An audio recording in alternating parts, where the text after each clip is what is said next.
말씀을 통해서 성경적 교회가 무엇인지를 지금 발견하고 그것을 우리 안에 이루기 위해서 지금 이 말씀을 통해서 같이 은혜를 나누고 있습니다. 성경적 교회를 발견하고 찾아야 될 이유는 바로 저와 여러분들이 교회고 또 우리 전체가 교회이기 때문에 나라고 하는 사람이 누구인지를 아는 것, 이것이 성경적 교회가 무엇인지를 아는 것이고, 나라고 하는 사람이 이 땅을 어떻게 살아야 할 것이냐, 이것을 아는 것이 성경적 교회가 걸어갔던 길이 무엇인가, 이것을 아는 것입니다. 우리가 예수님과 우리가 한 몸 되어서 예수님 머리가 되시고 우리가 몸이 된, 그래서 성경이 말하는 그 교회가 바로 나라면, 또 우리라면 과연 우리는 누구인지, 또 우리는 어떻게 살아야 되는지를 알아야 내가 지금 잘 살고 있는 거지 잘못 살고 있는 건지, 또 나의 길이 과연 이대로 가면 과연 이것이 천국에 맞닿아 있는 길인지, 아니면 지금 내가 세상 속에 빠져서 잘못 가고 있는 길인지를 분별할 수 있게 될 것입니다. 우리가 성경적 교회를 이 사도행전을 통해서 발견케 되는 은혜가 있기를 바랍니다. 가장 중요한 것은 우리 모두가 예수님을 잘 믿는 사람 되기를 바랍니다. 우리 옆분들 같이 한번 인사합시다. 예수 잘 믿는 사람 됩시다. 이렇게 같이 한번 인사합시다. 할렐루야. 우리가 예수님을 잘 믿기 위해서 반드시 필요한 조건이라고 한다면 그것은 성령의 충만을 받는 것입니다.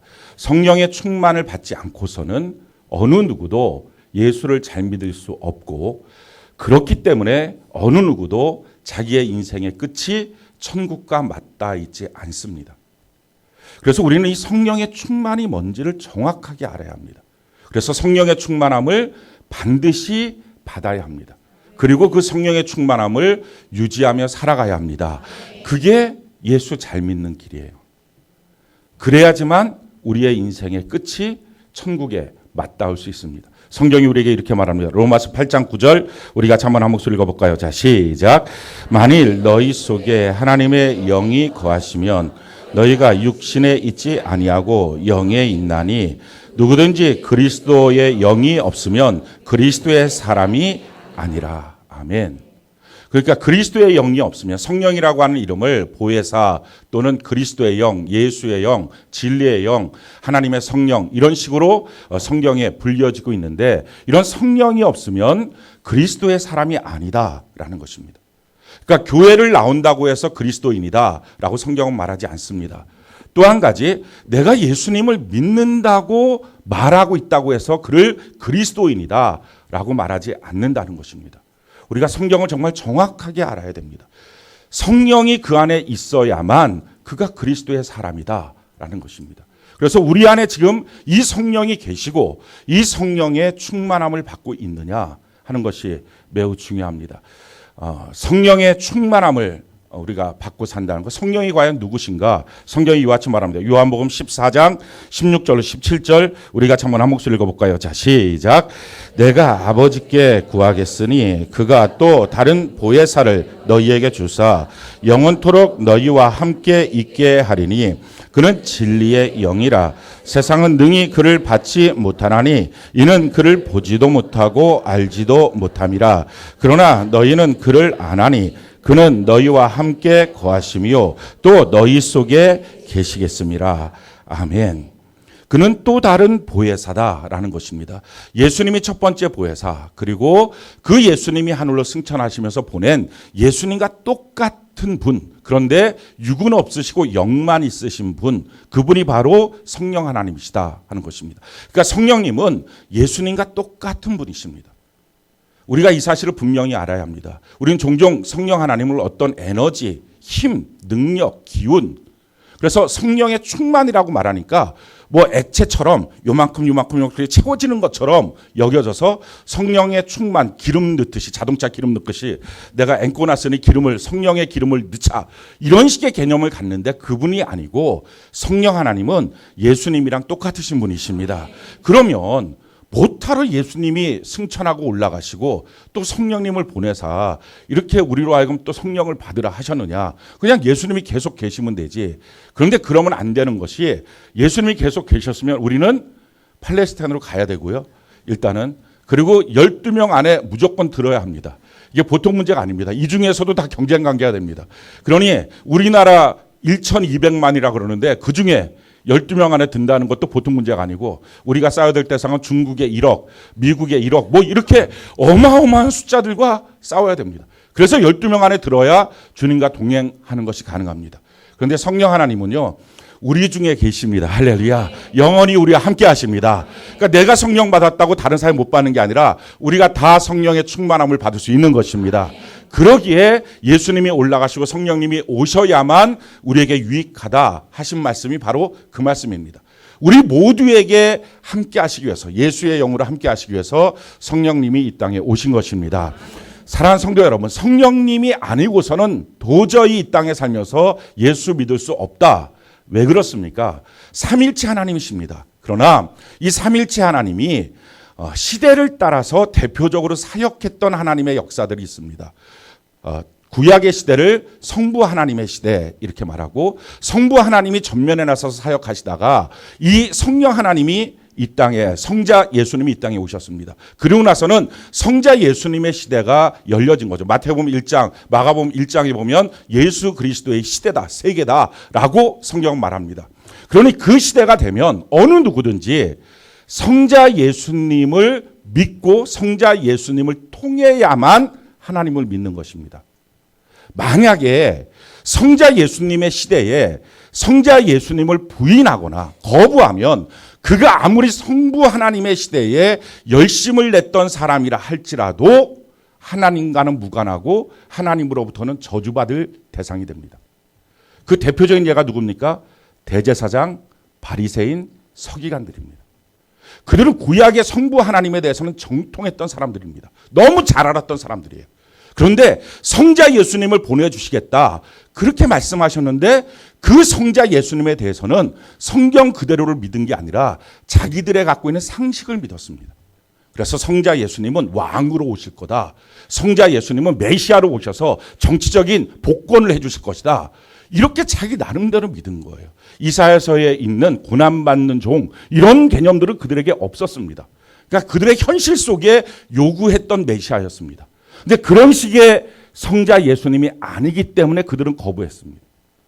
그래서 거부하고 나니까 예수님이 뭐라고 말합니까? 이 독사의 자식들, 다른 말로 말하면 이 사탄의 자식아. 그러니 그 전 시대에 아무리 자기들이 하나님을 잘 믿었다고 해도 성자의 시대가 시작했을 때 성자 예수님을 믿지 않으면, 그래서 예수님 말씀하시죠. 너희가 내게로 오지 않으면 아들을 통하지 않고서는 아버지께로 갈 자가 없다. 이 말씀은 성자 예수님을 통하지 않고서는 누구든지 하나님을 만나보고 하나님께 갈 수가 없다는 것입니다. 이게 성자의 시대라는 거예요. 자, 그러면 성자 예수님이 승천하셨어요. 그리고 보내주시겠다는 약속하신 성령님을 보내주셨습니다. 그리고 지금 이 시대는 성령 하나님을 통하지 않고서는 아무리 내가 예수를 믿는다, 하나님을 믿는다, 성경에 정통하다라고 말해도 그는 하나님과 무관하고 하나님을 부인하고 하나님으로부터 벗어난 저주받을 자식입니다. 그러니까 지금 이 시대는요, 성령 하나님을 통하지 않고서는 예수를 제대로 믿을 수가 없는 것입니다. 그래서 우리는 성령 하나님을 과연 내가 만났고 내 안에 충만하게 거하시느냐, 이걸 우리가 분명히 알아야 합니다. 성령 하나님 기운도 아니고 어떤 에너지도 아니고 힘도 아닙니다. 어떤 액체처럼 비었다가 채워졌다 이런 분이 아니라 성령 하나님이십니다. 인격적인 분이시에요. 그래서 그분과 우리가 교제하기를 그분은 원하십니다. 그분은 지성도 있고요, 감성도 있고 의지도 있는 인격적인 분이십니다. 성경이 이렇게 말합니다. 고린도서 2장 10절 우리가 한번 읽어볼까요? 자, 시작. 오직 하나님이 성령으로 이것을 우리에게 보이셨으니 성령 모든 것 곧 하나님의 깊은 것까지도 통달하시는, 깊은 것까지도 통달하신다. 지성이 있으신 분이에요. 그러니까 그냥 에너지, 힘, 능력, 그래서 내가 무엇인가를 이루기 위한 수단으로 성령이 계셔야 되지 이게 아니라는 거예요. 그분 감성도 갖고 있습니다. 에베소 4장 30절 우리 같이 한번 읽어볼까요? 자, 시작. 하나님의 성령을 근심하게 하지 말라. 그 안에서 너희가 구원의 날까지 인치심을 받아. 근심도 하십니다. 걱정도 하십니다. 자, 그 다음에요. 의지도 갖고 계십니다. 고린도전서 12장 11절 우리 같이 한번 읽어볼까요? 자, 시작.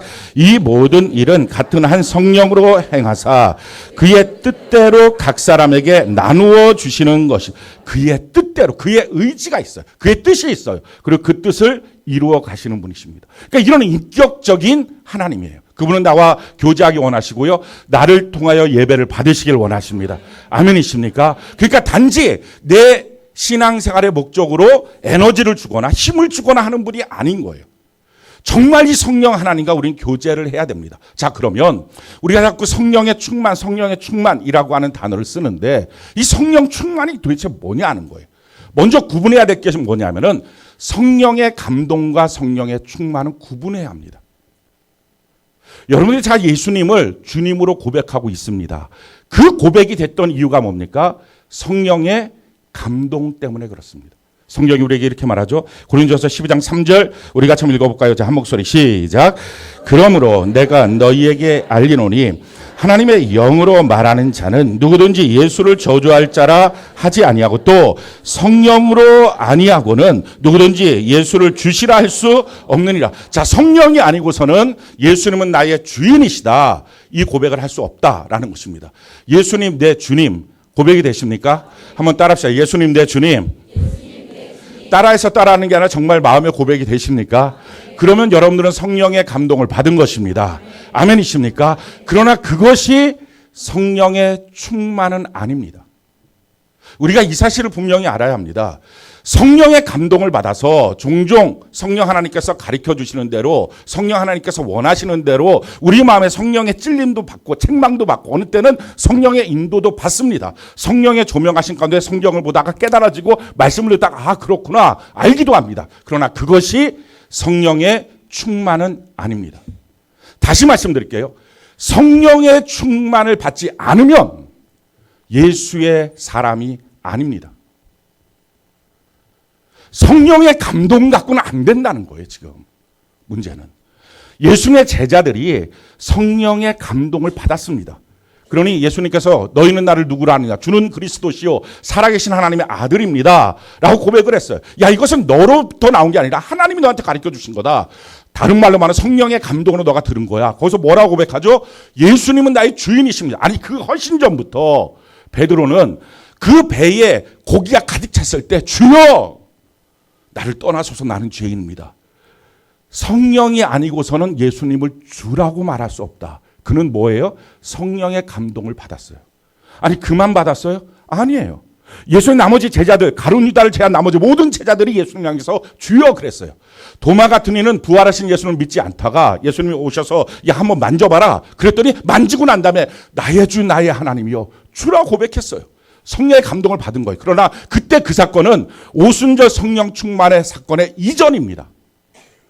그러니까 성령의 감동을 받았어요. 그러니까 우리 개념으로 따지면 성령의 감동을 받고 성령의 책망도 받고 성령의 인도하심도 받았던 사람들입니다. 근데 지금 뭐라고 말하죠? 너희는 예루살렘 떠나지 말고 성령의 충만을 받으라 라는 거예요. 그러지 않고서는 너희는 내 증인으로 살 수가 없다. 교회가 될 수 없다 라고 하는 말이에요. 여러분 그럼 성령의 감동과 성령의 충만의 차이가 뭐예요? 이런 거예요.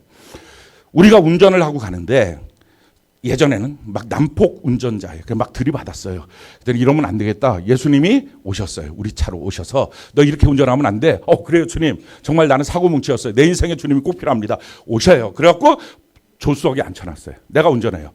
예수님 막 가르쳐주세요. 이렇게 해라 저렇게 해라. 예 알겠습니다. 아멘. 자 그러면서 이렇게 운전을 해요. 그런데 급박한 순간이 되면 어떻게 합니까? 그냥 팍 나가버려요. 사람도 치고 막 상처 주고 이렇게 하는 거예요. 예수님도 안 돼. 이렇게 돼서는 안 돼. 자리 바꿔. 예수님은 내 운전석에 오신 거예요. 넌 조수석에 옆에 가 있어. 넌 조수야? 내가 운전이야? 그렇게 해야 그때부터 사고뭉치가 아닌 인생을 삽니다. 자, 성령의 감동이 뭐예요? 내가 운전하고 예수님이 오시기는 하셨고 내게 말씀은 하시지만 조수석에 있는 것. 성령의 충만이 뭐예요? 그분이 운전석에 앉고 내가 조수석으로 바뀌는 것. 이해가 되십니까? 그래서 성령의 충만을 다른 말로 말하면 성령의 지배라고 말해요. 여러분 성령의 감동이 있어도 죄의 유혹이 오면 죄 짓잖아요. 그러면 안 된다는 거예요. 성령의 감동이 있어도 자기 생각에 욕심과 고집이 나오면 그걸 막을 길이 없잖아요. 그러면 안 된다는 거예요.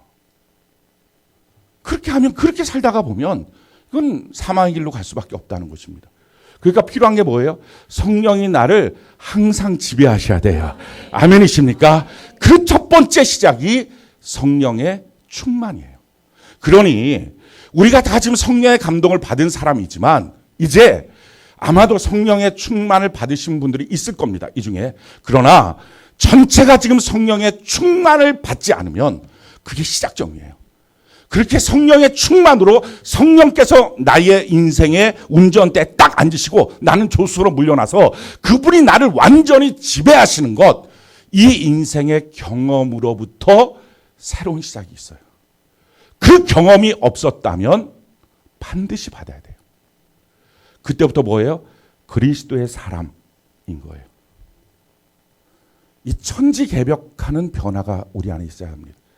그 성령의 충만이 왔더니 어떤 일들이 생겼다고요? 소동이 일어나고 놀라고 신기하고 깜짝 놀라는 도시 전체가 뒤집어지는 역사가 있었다는 거예요. 그러니 우리가 성령의 충만함을 받으면 당연히 우리 가정은 완전히 요동칠 것입니다. 그 경험이 없었다면 반드시 성령의 충만을 받아야 돼요. 그래야 그리스도인으로 시작을 합니다. 우리가 다 성령의 감동은 받았어요. 근데 성령의 충만의 사건이 있느냐 하는 거예요. 저는 우리 교회 모든 성도들이 지금 이 시간에 성령의 충만함이 있기를 바랍니다. 자, 그러면 성령의 충만의 조건이 무엇입니까? 우리가 지난주에 성령의 충만에 대한 조건들을 알았어요. 두 가지가 필요하다는 거죠. 우리 2장 1절 같이 한번 읽어볼까요? 사도행전 2장 1절 우리 같이 한번 한목소리 한번 읽어봅시다. 자, 시작. 오순절 날이 이미 이름에 그들이 다 같이 한 곳에 모였. 자, 제일 첫 번째 오순절 날이 이미 이르는 것입니다. 그러니까 하나님의 때에 기다리는 거예요. 그러니까 성령의 충만은 하나님의 약속을 기다리는 것입니다. 그러니까 우리 마음속에 하나님이 약속하신 대로 성령을 주신다. 하나님이 약속하신 대로 한 번도 경험해 보지 못했던 성령의 충만함을 주신다. 이걸 믿고 기다리는 것입니다. 이게 첫 번째 조건이에요. 여러분이 성령의 충만이라는 성령 감동 말고 뭐가 느껴졌어요. 뭐가 좀 믿어졌어요. 이런 거 말고 그냥 성령이 나를 통째로 지배해버리는 것. 내 자체가 성령으로 꽉 차버리는 것. 성령 말고는 아무것도 없는 것. 이게 충만이에요. 그 경험이 있느냐 하는 거예요. 근데 그 경험이 있어야 그게 시작점이라고요. 그게 성경적 교회의 시작점이고요. 그게 그리스도인의 시작이에요. 근데 이 시작이 되려면 뭐가 필요하다고요? 약속하신 성령을 우리에게 주신다. 이것을 믿고 기다리는 것입니다. 성경이 우리에게 이렇게 말하죠. 이사야 30장 18절 우리 같이 한번 한 목소리 한번 읽어볼까요? 자, 시작. 그러나 여호와께서 기다리시나니 이는 너희에게 은혜를 베풀려 하심이요 일어나시리니 이는 너희를 긍휼히 여기려 하심이라. 대저 여호와는 정의의 하나님이심이라. 그를 기다리는 자마다 복이 있도다. 아멘. 여호와를 기다리는 자가 복이 있다라고 하면서 그런데 그를 기다리는 자, 여호와께서 나에게 일하시도록 막 기다리는 자, 그 사람이 반드시 하나님을 만난다. 근데 만나고 나서 보니까 여호와가 나를 기다리셨구나. 내가 기다린 게 아니구나. 라는 걸 깨닫게 된다는 거예요. 그러면 여호와 하나님은 우리 가운데 성령의 충만을 주시기 위해서 무엇이 되도록 기다리십니까? 한 곳에 모이도록 기다리신 거예요. 한 몸 되도록. 그래서 사도행전 2장에 보니까 오순절 날이 이미 이름에 그들이 다 같이 한 곳에 모였더니 이럴 때 성령의 충만함이 있었어요. 성경이 우리에게 이렇게 말합니다. 마태복음 18장 19절로 20절 우리 같이 한번 읽어볼까요? 자, 한 목소리 시작.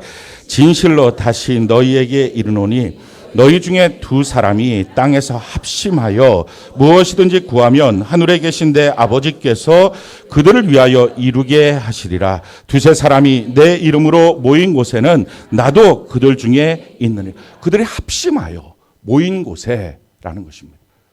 이게 성령이 임하시는 조건이에요. 합심하여 모인 곳에. 그러니까 그걸 기다렸던 거예요.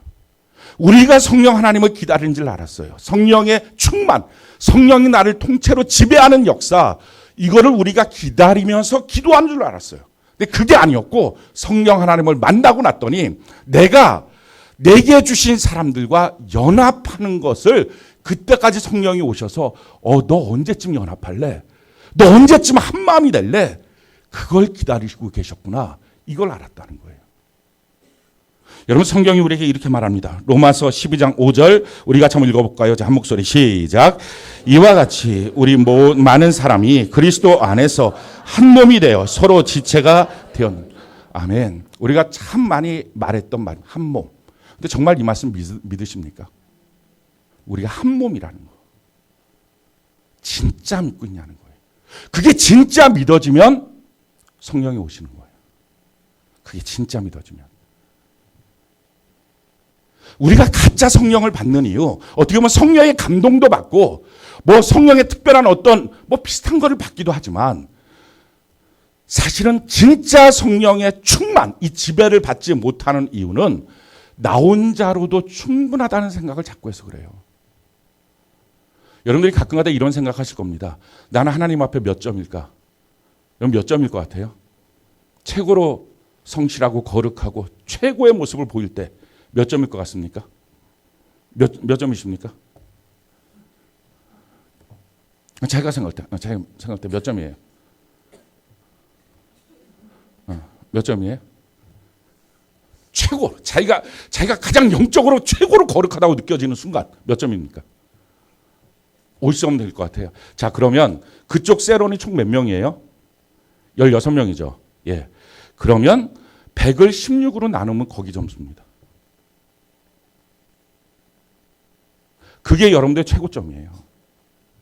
우리는 종종 나 혼자로도 50점, 100점, 분명 100점이라고 말하고 싶은데 교만하다고 할까 봐 50점이라고 말한 거예요, 지금. 근데 그렇게 생각을 합니다. 그러니까 나로서도 내가 최고로 정결하고 성결하고 거룩하면 성령 하나님을 받아들일 만큼 나는 충분하다라고 생각을 할 것입니다. 근데 성경이 말해요. 한 몸이야. 그럼 한 몸이라면 내가 만약에 팔 하나다. 그럼 팔 하나로서 충분한 게 뭐예요? 여기서부터 여기까지잖아요. 팔 하나가 충분한 게 이 몸 전체입니까? 아니잖아요. 그러면 팔 하나면 생명이 있냐는 거예요. 하나님의 성령은 생기라 그랬어요. 팔 하나가 후두둑 뛰어다니면 놀래긴 하지. 여기에는 뛰어다니면 안 되잖아요. 생기가 있으면 안 되잖아요. 내가 정말 한 몸이라고 믿고 있느냐 하는 거예요. 그게 믿어져야 한 곳에 모였더니 그게 이루어지는 거예요.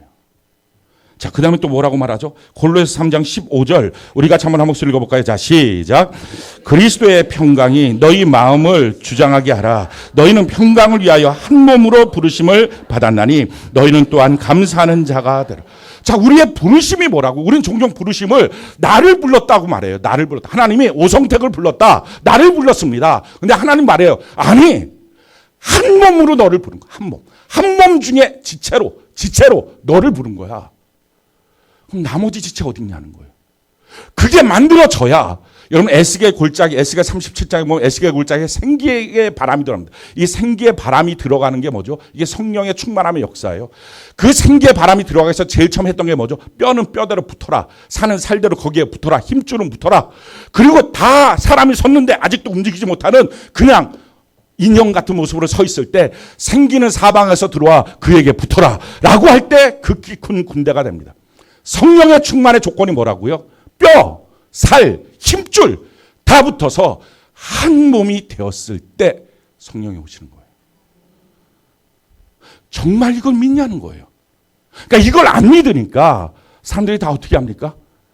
성령을 가짜 성령 받은 거예요.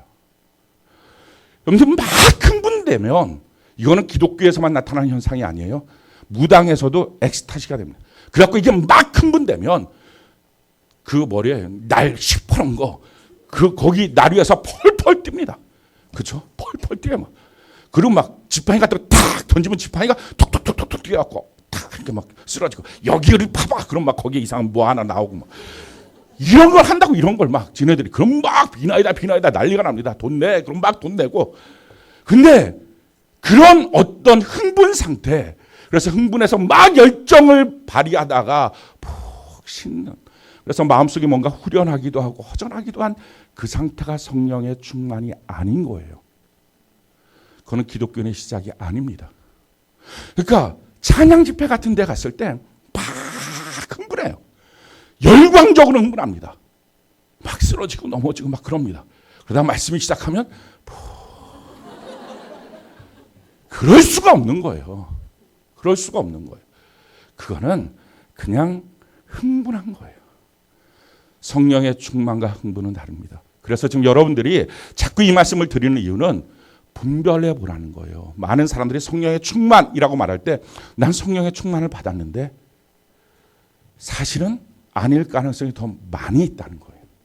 조금 더 말씀을 진행하면 아니었구나가 더 느껴질 수 있을 것입니다. 우리가 정말 이 성령의 충만을 받아야 되겠구나 하는 생각이 들 거예요. 성경이 또한 우리에게 이렇게 말합니다. 에베소 4장 3절로 4절 우리 같이 한번 한 목소리 한번 읽어볼까요? 자, 시작. 평안에 매는 줄로 성령이 하나 되게 하신 것을 힘써 지키라. 몸이 하나요 성령도 한 분이시니 이와 같이 너희가 부르심의 한 소망 안에서 부르심을 받았. 아멘. 여러분 예수 그리스도 안에서 부르심을 받았어요. 그런 부르심 받았을 때 에베소서 1장에 있는 말씀처럼 하나님 날 부르심의 소망이 무엇입니까? 하나님 나는 뭐하라고 부르셨습니까? 이런 거 막 기도하고 구하고 달라 그래요. 그래서 나를 향해서 하나님은 선교사로 가라고 하셨다. 나를 향해서 하나님은 뭐하라고 하셨다. 나는 이런 사업하라. 뭐 이런 것들을 많이 합니다. 그리고 그렇게 하다가 뭐가 분명히 떠오른 게 아니면 목사님께 찾아가서 저는 뭐하라고 부르신 겁니까? 뭐 저의 기능은 무엇입니까? 이런 거 물어봐요. 물어보지 마세요. 그런 거 다 소용없어요. 뭐라고 말해요? 부르심의 한 소망이에요. 각자의 소망이 따로 있는 게 아니라 우리를 향한 소망이에요. 아멘이십니까? 이걸 정말 믿냐 하는 거예요. 믿냐. 최소한 부부관계가 뭐죠? 각자가 하나님 안에서 살았습니다. 그러다가 어느 날 하나님의 섭리가운데 둘이서 결혼해서 한 몸이 되었어요. 한 몸이 되었다라고 하는 말이 뭡니까? 지금까지 살아왔던 자기의 부르심의 이유와 소망, 자기의 인생의 길, 이건 다 이제 제로 없어지고 이제 둘이 한 몸이 되어서 둘이 하나 된 하나님의 새로운 부르심으로 시작한다는 것입니다. 그러니 결혼하고 나서도 나는 나의 꿈과 길이 있어. 나는 나를 향한 하나님의 부르심이 있어. 그게 마귀역사예요. 그럴 수가 없어요. 영적으로 보면. 근데 자기 꿈이 있다는 거예요. 당신과 나는 꿈이 다르다고. 비전과 길이 다르다고. 이게 무슨 짓이에요 도대체. 그게 있을 수 없어요. 근데 그게 한 몸이라고 하는 개념, 한 몸이라니까. 한 몸. 어떻게 나라고 하는 사람 두 개의 양쪽으로 나눠진 비전으로 가냐고요. 이거를 뭐라 그래요? 정신적으로 보면 이거 뭐예요 이게. 요즘에 많이 칼 들고 뛰어다니는 조현병이 이런 거예요. 이게 한 사람 안에 여러 인격체가 있는 거예요. 이게 문제예요. 그러니 우리도 한 몸이잖아요. 지금 성령이 부르셔서 한 몸으로. 그럼 우리가 하나의 부르심의 소망 가운데 서야 마땅하지. 어떻게 나와 너는 소망이 달라. 하나님 날 부르신 이유가 달라. 이게 어떻게 가능하냐고요. 한 몸인데. 진짜 한 몸인 걸 믿으시냐고요. 옆분을 보세요. 이럴 때는 이제 봐야 돼요. 옆분을 보시고 너랑 나랑 예수님이 부르신 이유가 똑같아. 봐요. 그럼 동의가 되는지 진짜 똑같은 것 같은지 이거 무슨 택도 없는 말인지. 그러니 나는 너를 알지도 못하는데 너는 누구 나는 누구 이렇게 하고 있으면 이게 성령 안에서 한 마음이 돼서 한 곳에 모인 것이 아니니까 그런 상태에서는 성경이 말하는 성령 충만은 없다는 거예요. 그런데도 받아요. 혼자 바위에 올라가서 기도하다가 그걸 뭐라 그래요? 흥분이라 그래요. 또는 좋게 표현하면 감동이라 그래요. 그러나 성경이 지금 여기서 말하는 성령 충만은 아닌 거예요. 다시 말씀드릴게요. 성령의 감동으로는 부족하다는 거예요. 그러니 예수님께서 야 성령의 감동은 부족해. 그러니 너희가 예루살렘 떠나지 말고 기다려서 성령의 충만을 받아야 돼 라고 말씀하신 거예요. 그걸로 충분할 것 같으면 못하러 여기서 예루살렘 떠나지 말고 기다리라고 했겠냐고요. 자, 그래서 성경이 뭐라고 말해? 에베소 3장 6절 우리 같이 한번 한 목소리 읽어볼까요? 자, 시작. 이는 이방인들이 복음으로 말미암아 그리스도 예수 안에서 함께 상속자가 되고 함께 지체가 되고 함께 약속에 참여하는 자가 됩니다. 아멘. 이 말씀은 정말 믿습니까? 함께 상속자가 된 거예요. 쉽게 말하면 아버지의 상속물을 나누는데 나랑 너랑 같이 있어야 이게 나눠지는 거예요. 나랑 너랑 같이 있는데 나는 이것을 빨리 팔아서 돈으로 만들고 싶고 얘는 남겨두고 싶어요. 둘이 합의가 안 돼요. 그러면 합의되는 그날까지 그 상속물은 그대로 있는 거예요. 둘이 함께 상속을 받았다는 거예요. 이게 둘이 함께 약속을 받았다는 거예요. 그러니 나랑 너랑 한 마음이 안 되면 아버지로부터 주는 것들을 우리는 받아서 끄집어낼 수가 없다는 거예요. 근데 우리는 한 마음이 안 돼도 성령 받는다고 착각하는 거예요. 자, 그러니 이렇게 한 마음이 한 곳에 모여 있다라고 하는 말을 들을 때 깨달아지는 게 뭡니까? 베드로가 열흘 동안 있는 동안에 며칠째인지는 모르겠지만 그들이 모였을 때 일어나서 이렇게 말합니다. 우리 중에 한 사람이었던 가룟 유다는 하나님이 우리에게 주신 직분을 버리고 제 길로 갔습니다. 자살해 죽었습니다. 우리 그 숫자 채워야 됩니다. 여러분, 이게 왜 절실했을까요? 지금 이 긴박한 순간에, 지금 다른 사람들이 와서 자기들을 잡아갈까 말까 하는 이 긴박한 순간에, 성령을 받으라고 하는 이 긴박한 순간에 일어나서 하는 말이 어떻게 보면 생뚱맞게 사도 한 명 더 뽑아야 됩니다. 이 말을 하는 거예요. 이게 왜 그렇게 중요했을까요? 더 놀라운 사실은 이게 되자마자 왜 성령이 오셨을까요? 베드로에게서 절실했던 건 뭐예요? 하나님 앞에 섰을 때 11명이 됐다는 게 너무 슬픈 거예요.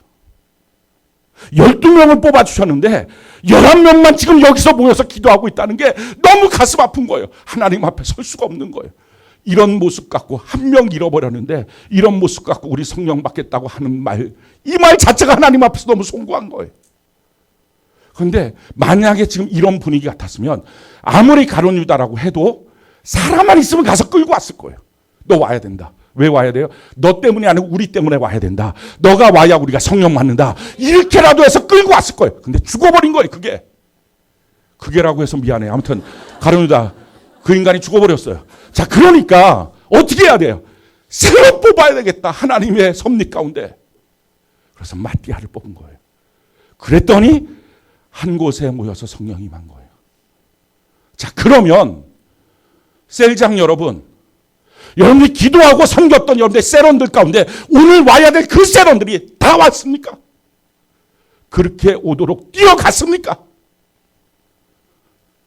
아내 된 여러분, 남편 된 여러분, 부모 된 여러분, 기도했던 그 사람이 꼭 오도록 뛰어갔습니까? 그게 성령 충만의 조건이에요. 함께 상속자가 됐다는 거. 근데 오늘날에 잃어버린 게 뭡니까? 너는 너, 나는 나예요. 너 없어도 나는 혼자 100점 돼. 너 없어도 나 혼자 칭찬받을 수 있어. 너 없어도 나 혼자 성령 받을 수 있어. 그러니 어떻게 성경이 말하는 성령의 충만이 오겠냐고요.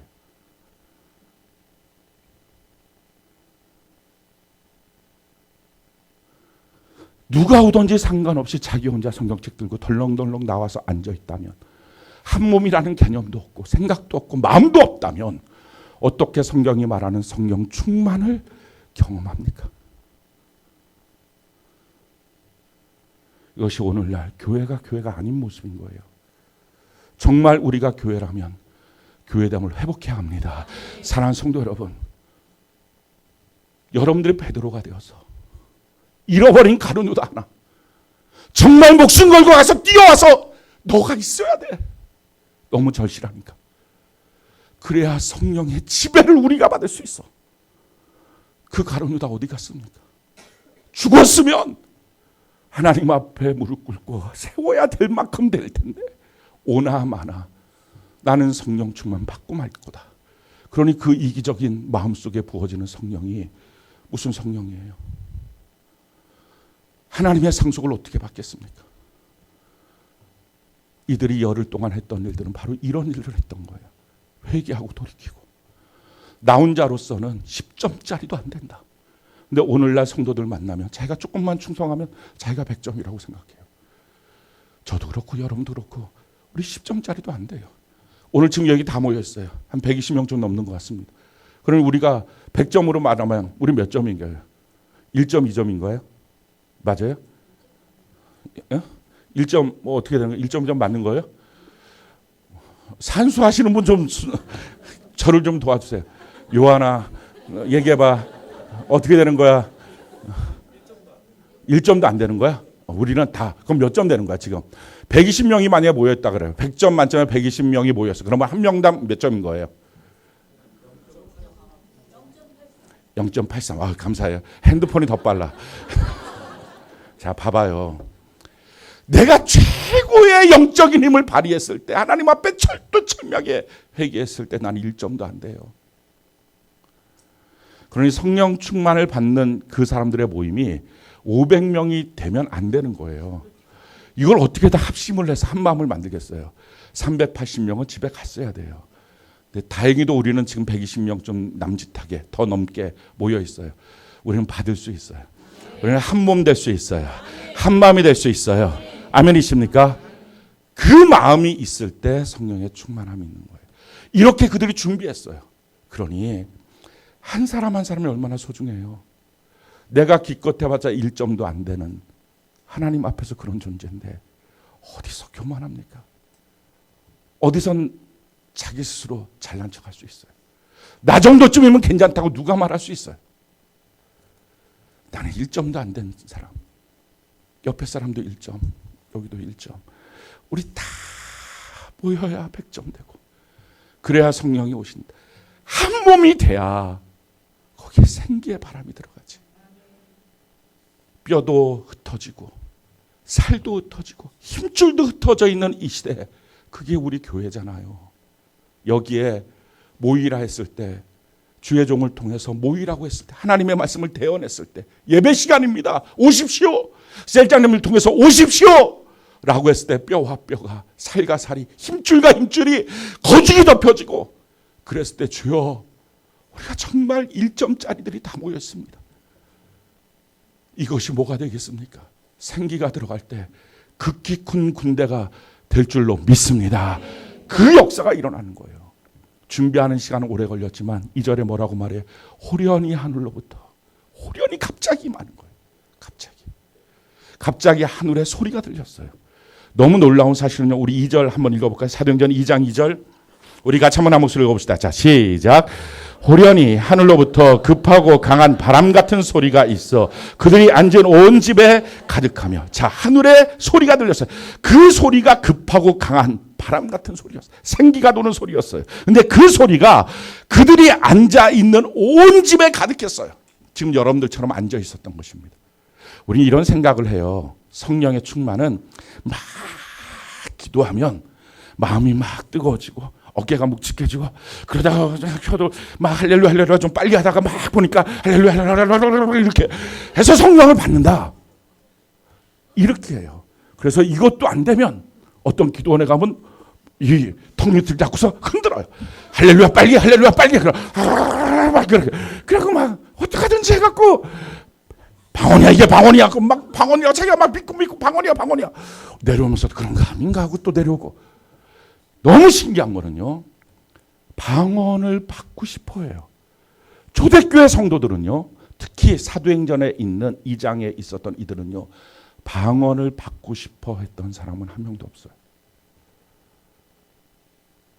그게 아니었어요. 목적이. 여러분 방언 받는 게 목적이 아니고요. 성령의 충만을 받는 게 목적이에요. 목적이 잘못된 거예요. 목적이. 막 목적 갖고 흔들고 막 입을 때리고 막 너무 맞아서 입술이 부어서 받았냐? 받았어요. 해봐. 그럼 또 못하면 머리통을 때리고 막. 왜 잘합니까? 제가 또 그렇게 당해본 사람. 저도 여기저기 많이 찾아봤어요. 성령 받겠다고. 그때는 성령 받겠다고 해서 방언 받겠다고 막. 목사가 방언도 못하면 뭐합니까? 막 이러면서 이게 먹삽니까? 막 이러면서 방언 받겠다고 막 그러면 어떤 막 여종이 능력 있는 여종이라고 막 할렐루야 빨리 이거 자꾸 어떻게 할렐루야 빨리 안 나올까? 왜 이렇게 늦게 나오냐고. 혀가 왜 이렇게 굳었냐 그러고. 하긴 치과에 갔더니 나보고 혀가 두껍다 그러고 살이 찌니까 별게 다 두껍다 그러고. 그러니까 해보라 그러고 입술을 때리고 얼마나 따갑게 때리는지. 뒤통수 때리고 머리통 때리고. 진짜. 그래서 저는 방언할 때요. 절대 세게 안 해요. 살짝. 하도 맞았던 경험이 있어서 스치듯 안 스치듯 이렇게 살짝 지나가는. 다 경험의 결과예요. 결혼식도 제가 결혼하는 그날 우리 총장이 결혼식 주려 했는데 너무 오래 해갖고 서 있다가 신랑이 쓰러질 뻔해갖고 그때 결심을 한 거야. 절대로 결혼식은 짧게 안 돼. 줄에서 안 해버리잖아요. 그래갖고 그냥 쭉 빨리 해버려. 빨리 하는데 요즘에는 걸림돌이 하나가 생긴 게 축가를 2팀이나 해갖고 그걸 한 팀씩이나 하고 뭐 축가 안 해도 되지 뭐. 그래갖고 그냥 이게 10분이면 끝날 일을 15분, 20분까지 끌고 가고 아무튼 빨리 끝내는 거야. 그러니까 이게 마음속에 다 지금 이렇게 변질이 된 거예요. 변질이. 정말 성령의 집에 성령의 충만을 사모하고 있느냐. 사모하고 있느냐. 이들이 앉은 온 집에 그러니까 막 기도하다가 받은 게 아니라 지금 여러분들처럼 앉아 있다가 받은 거예요. 뭐 하고 있다가? 설교 듣다가. 그렇게 받아야 이게 진짜 성경이 말하는 성령 충만이에요. 그럼 기도 안 해도 됩니까? 기도는 열흘 동안 했어요. 그러니까 성경의 예를 들어보면 충분히 기도했던 사람들은 설교를 듣고 있는데 온 집에 같이 성령의 충만을 받았어요. 고넬료의 집도 똑같았어요. 성경이 이렇게 말합니다. 고넬료의 집의 사건을 보니까 사도행전 10장 44절 우리가 같이 한번 한 목소리 읽어볼까요? 자, 시작. 베드로가 이 말을 할 때 성령이 말씀 듣는 모든 사람에게 내려오시니. 그래요. 말씀 듣고 있는 모든 사람에게 그 온 집에 성령이 내려오셨어요. 이 역전 현상이 나타났던 거, 기도하다가 안수 받다가 성령 받았던 사건은 딱 한 곳밖에 없습니다. 성경 전체에 성령 받았던 사건에 에베소 교회예요. 근데 에베소에서는 왜 이런 일이 생겼느냐? 지금 이 예루살렘 마가의 다락방과 고넬료의 집은 성령을 사모하는 사람들이 한몸된 마음으로 한 마음이 돼서 다 모여 있었던 거예요. 다 한 마음이 됐고 고넬료의 집에도 한 마음 돼서 모여 있었어요. 이미 기도가 충만하게 차 있었어요. 그랬더니 말씀을 듣는 동안에 하늘로부터의 소리, 말씀으로 그게 급하고 강한 최고 급한 언어처럼 내 귀에 들려지는 말씀의 지배가 한 곳에 한꺼번에 일어났어요. 근데 에베소에서는요, 그냥 회당에서 바울 사도가 설교를 한 거예요. 너희가 믿을 때 성령 받았냐? 저는 성령이 있다는 말도 못 들었으면 안 되겠다. 성령 받아야 되겠다. 기도를 시켰어요. 기도가 워낙 바탕이 안 돼 있으니까. 거기다 설교해봤자 소용도 없으니까. 그러니까 한 사람 한 사람 안수를 했어요. 그랬더니 12명 정도가 받은 거예요. 성령을. 그리고 나서는 그 12명을 데리고 나가서 두란노 서원 2층에서 교회를 세워서 그때부터 교회가 성령에 충만한 교회가 된 거예요. 그러니까 지금 성령 충만해야 그게 교회예요. 근데 지금 상황은 어떤 상황이에요? 기도도 없고 한마음도 아니고 교회라고 하는 이름으로 모였는데, 그러니까 이게 지금 다 성경이 말하고 있는 성경적 교회의 모습과는 상관없는 거예요. 그러니 인본주의, 세속주의, 쾌락주의, 물질주의가 교회 안에 범람할 수밖에 없는 것입니다. 그래놓고 자기 개인적으로 자기는 예수 잘 믿는다고, 개인적으로 자기는 성령 충만하다고, 개인적으로 막 감동받고 뭐하고 있다고, 하나님과 직통으로 하고 있다고 하니 이 무서운 사람을 누가 감당해요? 이 무서운 사람을. 이게 바뀌어야 돼요. 자, 그러면 지금 이들이 성령의 충만함을 받았어요. 이렇게 성령의 충만을 받은 것이 앉은 온 집에, 저는 우리 교회 성도님들 여기서 앉은 온 집에 지금 이 자리에서 성령의 충만함을 이 말씀 듣는 데 받기를 바랍니다. 성령의 충만함을 받았다는 게 뭐예요? 뭐 눈에 보이고 뜨거워지고 뭔가 희한한 일들이 생기는 게 아니었어요. 지금 이들은요, 하늘의 소리가, 하나님의 말씀이 가장 중요하구나.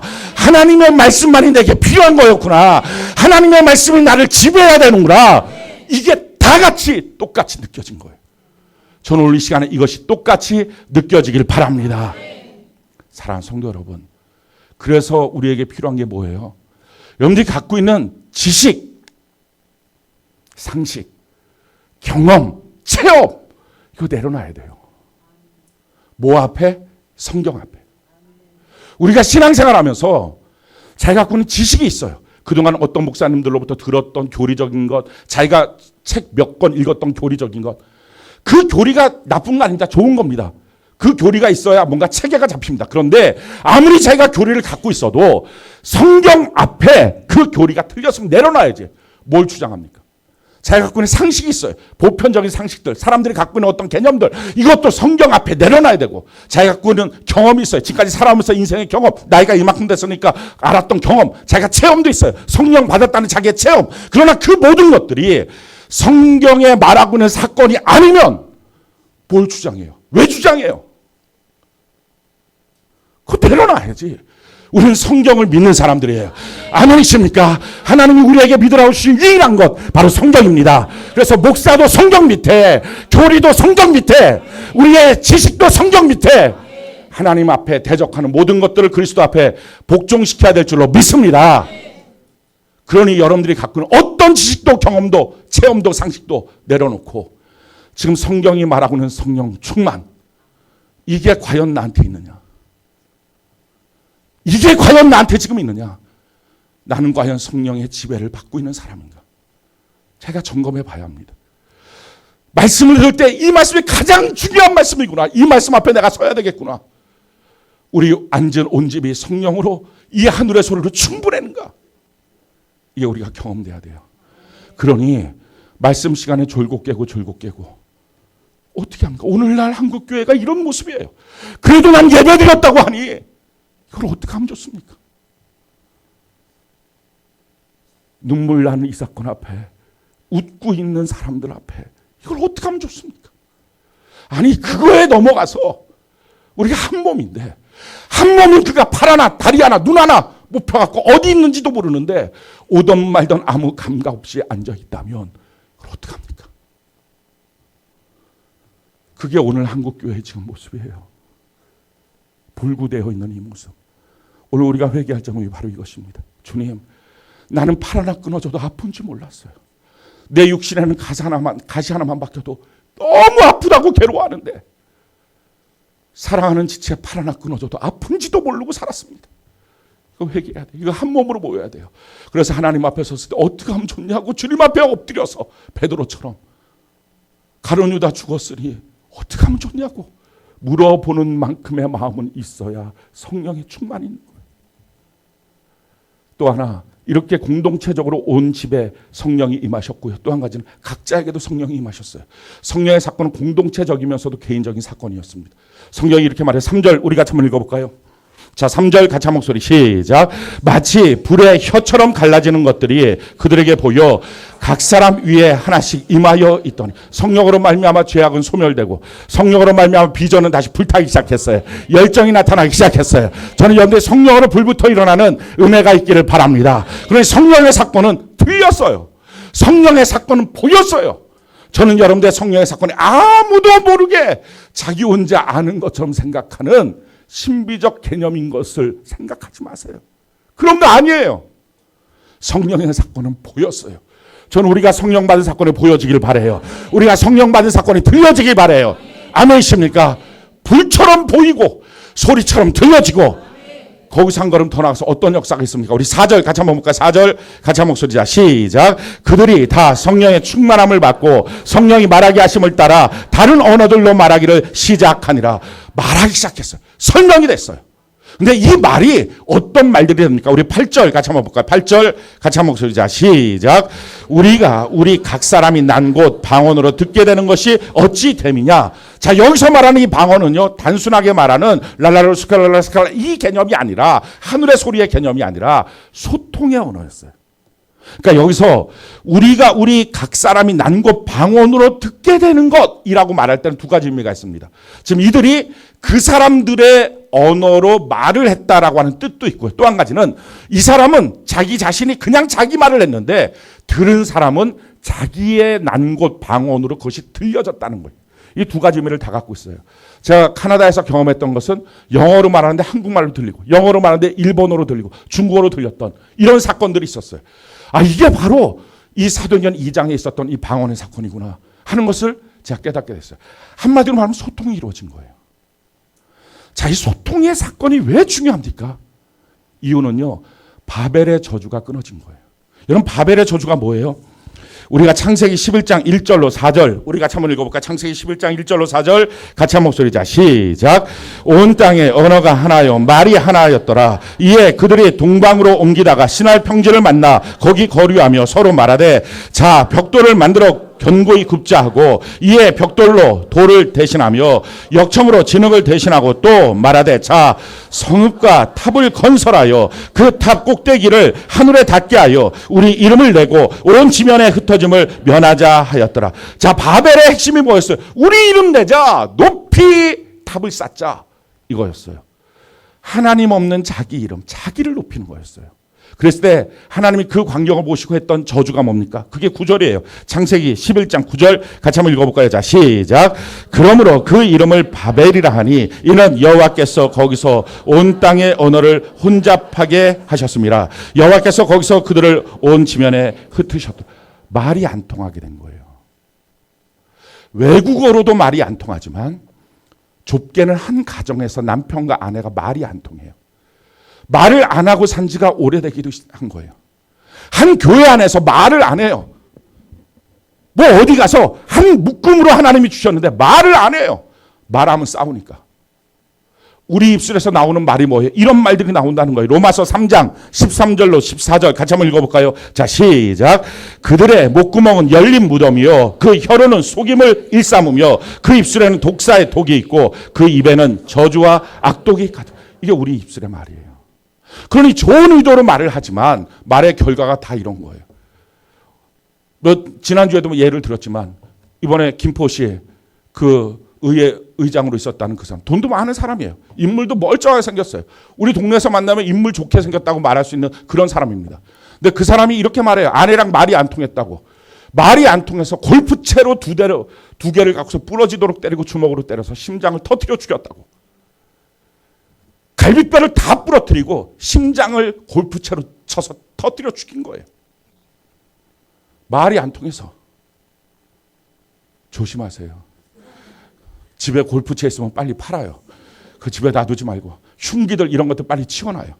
그 인간이 뭘로 바뀔지 몰라요. 왜 이런 문제가 생겼어요? 말이 안 통해서예요. 말이 안 통해서. 여러분, 바벨의 저주예요, 이게. 바벨의 저주. 그러니까 오늘날 부부간에 말이 안 통해요. 말을 안 해요. 그러니까 나타나는 현상이 뭐예요? 지금 문제는 뭐였어요? 자기를 높이려고 죄가 많으니까 소통이 안 되는데 하나님을 무시하고 자기들끼리만 무엇인가를 하려고 하니까 소통이 안 되는데 그러니 말을 해도 못 알아먹고 무슨 말을 하는지도 자기가 모르고 엉키고 열린 무덤처럼 그렇게 말하고 있으니 그래서 소통이 안 되는 건데 그러니까 말이 안 통하니까 더 어떡합니까? 그러니 더 악을 써요. 돈을 벌어야지 무시당하지 않게 더 좋은 직장에 가야지 무시당하지 않게 점점 바벨탑을 높이 살아요. 그럼 자기를 인정해 줄 줄 알아요. 아니에요. 여러분 이 바벨의 저주를 없애는 거 다른 거 없었어요. 성령의 충만이었어요. 성령이 말하게 하심을 따라 말하기 시작했어요. 그러니 성령의 충만이 없으면 어느 가정이든지 파탄입니다. 어느 교회든지 파탄입니다. 어느 부모 자녀 관계든지 말세로 가면 갈수록 파탄입니다. 여러분 우리가 성령의 충만을 받지 않으면 예수 잘 믿을 수가 없는 거예요. 설교가 안 들리니까요. 지금 여러분들 설교 잘 들린다고 하십니까? 이게 항상 잘 들려요? 항상 마음이 좋아요? 자기 마음이 꼬부라져 있을 때는 설교도 하나도 안 들려요. 왜? 바벨의 저주. 여러분 성경 읽으면 항상 마음에 은혜가 되고 좋습니까? 감동이 되고 이대로 살려고 그럽니까? 안 그래요. 왜? 어느 날 내 마음이 속상한 게 많이 생기면 죄가 많이 쌓이면 이 성경도 자기에게 안 들려요. 어느 날 그래서 감동이 안 된다고 은혜가 안 된다고 이렇게 말합니다. 그러니 예수를 어떻게 우리가 끝까지 믿을 수 있어요? 부부간에도 대화가 안 되고 부모와 자녀 관계도 말하기만 하면 상처가 되고 그러니 어느 순간부터 차라리 말을 하지 말자라고 서 있고 이게 지금 바벨의 저주예요. 이 바벨의 저주를 없앴던 것이 성령의 충만이에요. 내가 성령의 충만을 받았더니 성령의 말하게 하심을 따라 말하기 시작했어요. 그랬더니 그들 난 곳의 언어로 들리기 시작했어요. 쉽게 말하면 내가 말했는데 그동안 그 말을 들을 때마다 상처였는데 그 말을 할 때마다 너무 기분이 나빴는데 성령의 충만함을 받고 말을 했더니 그 말이 내 인격을 흔드는 거예요. 그 말을 들을 때 내 마음이 잡혀지기 시작하는 거예요. 그 말이 내 마음을 만져주기 시작하는 거예요. 이게 성령의 감동이에요. 내가 난 곳의 언어로 말을 하더라는 거예요.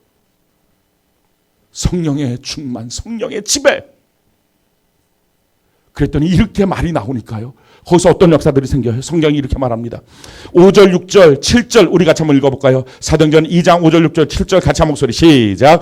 그때 경건한 유대인들이 천하 각국으로부터 와서 예루살렘에 머물러 있더니 이 소리가 나며 큰 무리가 모여 각각 자기의 방언으로 제자들이 말하는 것을 듣고 소동하여 다 놀라 신기하게 여겨 이르되 보라 이 말하는 사람들이 다 갈릴리 사람이 아닌. 그들의 반응이 뭐였어요? 일반적인 사람들의 반응이요. 소동이 일어났어요. 여러분 성령을 받으면 소동이 일어납니다. 성령을 받으면 집에 있는 부족들을 가서 막 다 뛰기 시작해요. 성령을 받으면 집에 냉장고들 술병을 다 집어 던지기 시작해요. 자기 그 서랍 속에 있던 담뱃값 다 집어 던지기 시작해요. 이런 것이 우리의 가정에 있을 수 없다 선포하기 시작하는 거예요. 미쳤구나라는 말을 듣는 거예요. 사랑하는 성도 여러분, 성령 받았는데 어떻게 똑같아요. 이게 성령의 역사였어요. 그러니 성령의 감동을 받으면 잠깐 감동받고 뭔가 신기한 게 일어난 것처럼 보이지만 삶이 안 바뀌잖아요.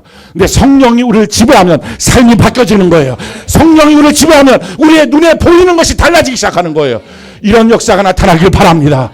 아멘이십니까? 그리고 나서 또 어떤 일들이 생깁니다. 그들이 놀랐어요. 이 놀랐다는 것은 큰 충격을 받았다는 거예요. 성령 받은 한 사람이 가정에 들어갔더니 나머지 가족 구성원들이 그를 보고 놀라기 시작해요. 충격을 받아요. 그리고 더 놀라운 것은 그 다음에 신기하게 여겨요. 이 신기하게 여겨라고 하는 이 헬라어의 핵심은요. 그냥 잠깐 뭐야 하는 거예요? 미쳤나? 그게 아니라 오늘 신기했어요. 이 사람 좀 바뀌었네. 근데 내일 되니까 더 신기해요. 모레 되니까 더 신기해요. 그래서 성령의 감동은 소멸하지만 성령의 충만은 내 삶의 궤도를 바꾸는 거예요. 다른 거예요. 다른 거. 성령의 감동받아서 막 흥분돼서 좋아서 오늘 웃었다가 내일이면 어떤 문제가 생기면 또 기죽었다 어느 날 성령의 감동을 받은 것까지 다 잊어버리는 그런 삶이 아니라 오늘 보고서 그가 신기했어요. 그가 바뀌었네. 내일 봤더니 더 놀라워요. 모레 봤더니 더 놀라워요. 이게 성령의 충만이에요. 성령님 나를 지배하여 주옵소서. 성령님 나에게 충만하게 임재하여 주시옵소서. 그러나 나는 어떤 일이 생깁니까? 9절부터 11절까지 우리 같이 한번 읽어볼까요? 자, 시작. 우리는 바데인과 메데인과 엘람인과 또 메소포타미아, 유대와 갑바도키아와 본도와 아시아와 부르기아와 밤빌리아, 애국가 및 여러 지방에 사는 사람들과 로마로부터 온 나그네 곧 유대인과 유대교에 들어온 그 사람들과 그레덴과 아라비아인들이 아멘. 여기에 왜 이렇게 쭉 나왔어요? 그냥 여러 군데에서 왔다 이렇게 하면 될걸. 이게 왜 그러냐면요. 이렇게 한 이유가 이들이 그 당시에 있었던 세계관이에요. 그 당시에 세계라고 하면 이 사람들이에요. 예수님 뭐라고 말했어요? 너희가 성령을 받으면 예수의 증인이 되어서 예루살렘과 유다와 사마리아 땅끝까지 증인이 되리라. 제자를 생각할 때는 내가 어디까지 땅끝까지 가야 돼? 나라고 하는 사람이 외고도 모르는데 무슨 땅끝을 가야 돼? 근데 아니었어요. 성령의 충만을 받아서 그들이 예수의 증인으로 서 있으니 세계 각국이 그들에게 몰려오기 시작했어요. 여러분들이 성령의 충만을 받으면 세계 각국 여러분들에 몰려올 것입니다. 여러분들이 증인되어야 될 그 일들 가운데 사람들이 여러분들에게 찾아오기 시작할 거예요. 하나님이 이렇게 하신다고요. 그런 과정 속에 어떤 사람은 조롱하기도 했습니다. 자, 12절, 13절. 우리 같이 한번 읽어볼까요? 자, 시작. 다 놀라며 당황하여 서로 이르되 이 어찌된 일이냐 하며 또 어떤 이들은 조롱하여 이르되 그들이 세술에 취하였다. 어떤 사람은 조롱할 것입니다. 그러나 조롱하는 그들도 사도행전 2장 37절 이하에 보니까 두려워하기 시작합니다. 이게 성령 충만이에요. 여러분 성령 충만을 받으면 누구도 우습게 여기지 않아요. 누구도 함부로 여기지 않아요. 성령이 우리와 함께 하시는 거예요. 쉽게 여기지 않는다고요. 예수 믿는 사람 사랑하고 배려하지만 어느 누구에게든지 쉽게 여겨지는 존재가 아니란 말이에요. 함부로 여겨질 수 있는 존재가 아니라는 거예요. 과연 이 성령의 충만함을 받았는가? 우리가 살면서 성령의 감동은 받을 때도 많았지만 이 성령의 충만, 성경이 말하는 이 성령의 충만 받았느냐? 왜 이걸 받을 생각을 안 하죠? 이유는요. 성경이 말하고 있는 그대로를 믿고 그대로가 내게 이루어지기를 원하는 게 아니라 대충 낮춰서 기준을 낮춰놓으니 성경이 말하는 이 성령 충만을 안 받아도 되는 그리스도인의 삶을 산 거예요. 여러분 기준 낮춰주면 하나님도 기준 낮춰놓을 것 같습니까? 안 그래요. 그러니 하나님과 안 맞는 거예요. 그럼 성경 그대로 믿으시길 바라요. 성경 그대로 사시길 바라요. 나랑 이 성경 너무 간극이 벌어져서 안 된단 말이에요. 안 되는 만큼이 필요한 게 성령의 충만이에요. 성령님 내게 임재하여 주시옵소서. 우리가 다 성령의 충만을 받아야 됩니다. 조건은 뭐였어요? 두 가지였어요. 하나님의 때, 또 하나는 우리가 한 곳에 모이는 것. 너무 놀라운 사실이 한 가지 있죠. 너무 기쁜 소식이에요. 이미 2000년 전에 성령은 오셨어요. 이게 얼마나 감사한지. 우리는 그 성령이 오실 때까지 기다릴 필요가 없는 거예요. 이미 오셨어요. 성령의 시대예요. 지금 우리와 함께 하세요. 우리 가운데 떠나지 않으세요. 근데 그 성령이 우리를 충만하게 지배하려면 이제 남겨진 조건 딱 한 가지예요. 우리가 한 곳에 한 마음으로 한 몸으로 모이는 거예요. 사랑하는 성도 여러분, 우리가 한 마음이 되면 돼요. 지금 그럼 이 시간 이 자리에 이미도 충만하게 계신 성령님이 우리 안에 들어오셔서 우리를 지배하기 시작해요. 다른데 멀리 있는 친척까지 여러분들 고민하지 않아도 됩니다. 지금 앞에 옆에 뒤를 보세요. 너랑 나랑 한 마음. 너랑 나랑 한 마음. 그렇게 마음을 조금만 열면 임하시는 성령님.